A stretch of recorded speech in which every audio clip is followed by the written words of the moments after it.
বিবারিয়া ইনকিউবেটরের YouTube চ্যানেলে আপনাকে স্বাগতম। বলুন তো, এই ইনকিউবেটরের কোন জিনিসটা ইউনিক, যেটা সচরাচর অন্যান্য ইনকিউবেটরে দেখা যায় না? জি, ঠিকই ধরেছেন। এই যেই W1209-এর 30 এম্পিয়ারের কন্ট্রোলার, এটা মূলত সচরাচর অন্যান্য ইনকিউবেটরে দেখবেন না। মূলত ইনকিউবেটরের জন্য এই কন্ট্রোলারগুলি ব্যবহার করা হয়। তবে আমাদের এই যে মেশিনটা, এটাকে কোয়ালিটি ভালো করার জন্য আমরা এই 12 ভোল্ট 30 এম্পিয়ারের কন্ট্রোলার ব্যবহার করেছি। শুধু তাই না, এর পাশাপাশি আমরা এখানে STC 1000 কন্ট্রোলার ব্যবহার করেছি। এই STC 1000 কন্ট্রোলার শুধু টেম্পারেচারের না, এটা ওভার টেম্পারেচারও কন্ট্রোল করবে। এবং ওভার টেম্পারেচারের জন্য আমরা এই ইনকিউবেটরে একটা ওভার টেম্পারেচার ফ্যান লাগিয়ে দিয়েছি এই পাশে। আর এই পাশে একটা জালি দেওয়া থাকবে, যেন কোনো পোকামাকড় ইনকিউবেটরের মধ্যে না ঢুকতে পারে।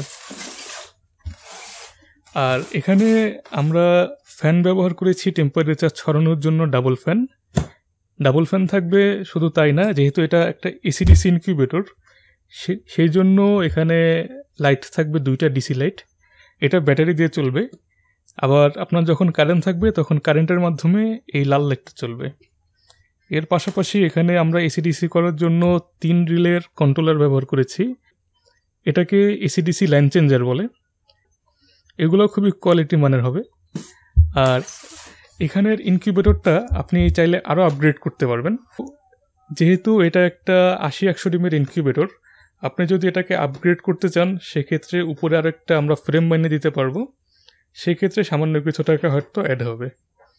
আমাদের এই ইনকিউবেটরের বিস্তারিত জানার জন্য আমাদের স্ক্রিনে দেওয়া নাম্বারে যোগাযোগ করতে পারেন, ইমো বা হোয়াটসঅ্যাপে। এছাড়া কোনো প্রশ্ন যদি থাকে, সেক্ষেত্রে আমাদেরকে সরাসরি মেসেজ করতে পারেন। আমাদের আজকের আয়োজন এ পর্যন্তই। পরবর্তী আয়োজন দেখার জন্য আমন্ত্রণ রইল।